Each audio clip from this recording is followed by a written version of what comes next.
رضيت عن المولى تعالى الذي ربى واني واماني واكرم به ربا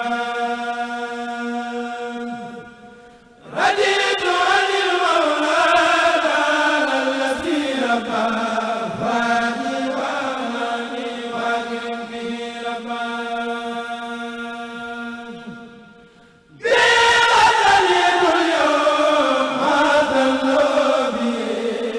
قديما دواما للذي اختاروا لي فتميد اليوم عبدا بذكره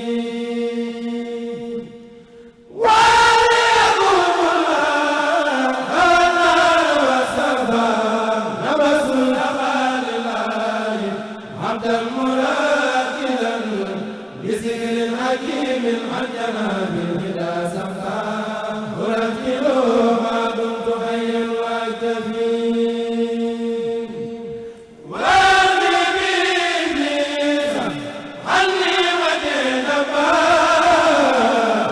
اليه بداي وهو مغني وواسع له الملك ثم الحمد والمال قد سبا خرجت بفضل الله من كل باطل وبارك تدبيري بالدفع والجلب رضيت به ربا كريما مكرما وقام الغنى والحرب والبر والجلب جزائي على المولى بربي سوي الفرار ولي وجه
والبر والبلاء حليبا مريدا من وفيز من الجبان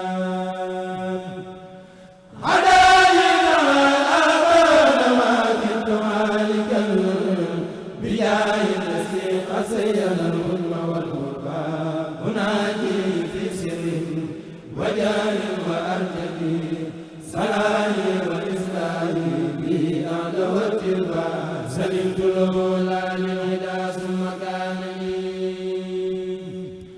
وكنت كتاب الوقوع يكسف الكربى سلمت الأولى للهدى ثم كان لي وكنت كتاب الوقوع يكسف الكربى هداني بربي وهدي بنوري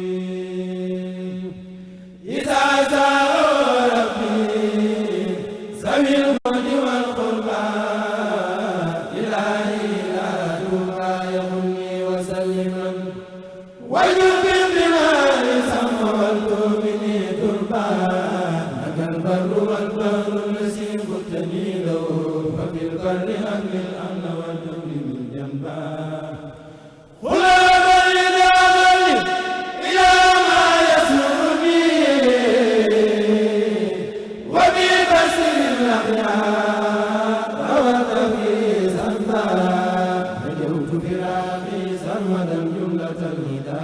ونحيا حيالي منك يا من حل الأرباب يقلب بال منك ربي قلوبهم فليكن بكن ربي ولي المسيس تفضل علي اليوم يا ربي بالمنى بقدر وفيد يخجل الوبل مصطفى.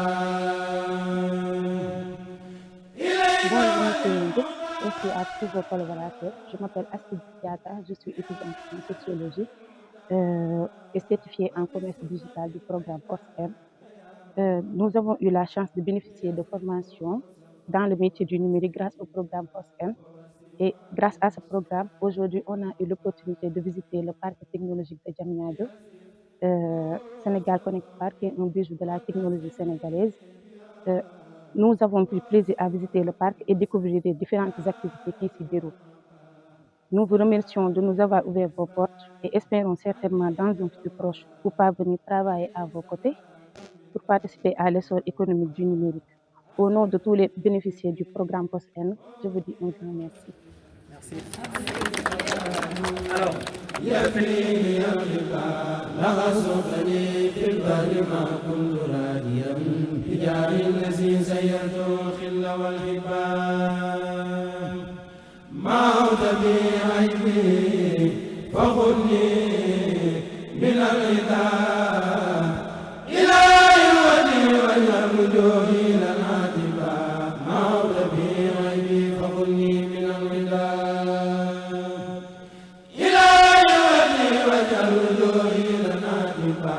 أجرت الذي قد كان يبدو إجارة فزده الهدى والعلم والتكفير والباب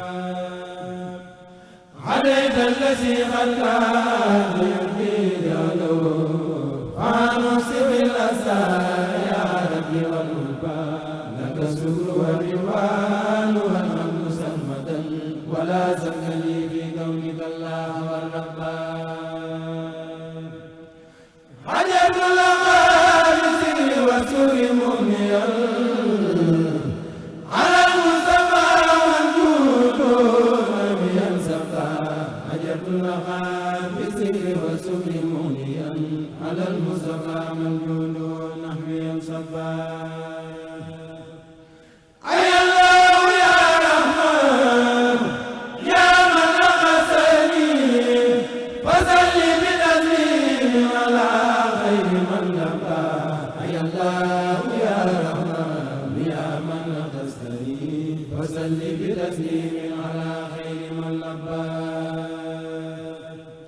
Nous sommes heureux de recevoir le programme POSM avec les étudiants de venir ici faire la visite dans le parc. Et à travers la visite, on a fait une présentation du parc, donc d'expliquer les infrastructures. On a fait la présentation devant le hall des 3 tours. Les 3 tours destinés aux entreprises TIC. On a fait aussi le data center. Le data center, on peut dire de 4000 m², dont les 1000 m², de salle IT. Donc la première salle a été visitée avec la salle de refroidissement qui va servir d'alimentation, de la fraîcheur, d'eau glacée pour les données. On a aussi visité le plateau aménagé des 3 tours. Les 3 tours, pour chaque tour, on a 7 étages, plus le hall. Et pour chaque niveau, on peut se relier par un noyau pour faciliter le déplacement pour chaque niveau, de pouvoir aller dans chaque plateau. Donc, les 3 plateaux d'un niveau, c'est 1500 m². Alors, derrière nous, on a le centre de gestion pour l'administration du parc. Pour les centres thématiques, on a un centre BPO, Business Process Outsourcing, pour faciliter tout ce qui est travail à distance et l'outsourcing qui peut créer des milliers d'emplois par rapport aux jeunes sénégalais, à partir des étudiants, des entrepreneurs et tout. Le centre d'innovation dédié aux startups en phase d'accélération, le centre d'affaires, le centre de production audiovisuelle, on peut dire le centre des industries culturelles et créatives, le centre de recherche et de développement, et le centre de formation. Voilà, donc et aussi il y aura un appart-hôtel aussi pour gérer tout ce qui est logement de courte durée par rapport aux gens qui vont occuper de manière temporaire le parc. Voilà, donc nous sommes satisfaits de cette visite et aussi d'encourager les apprenants des métiers du numérique parce que le parc, c'est pour la promotion de l'innovation. Et présentement, quand on parle d'innovation, on parle du numérique. Parce que vu l'ascension fulgurante de la révolution numérique, il faut qu'il y ait des infrastructures numériques pour pouvoir être à la hauteur de la vitesse du numérique à travers le monde.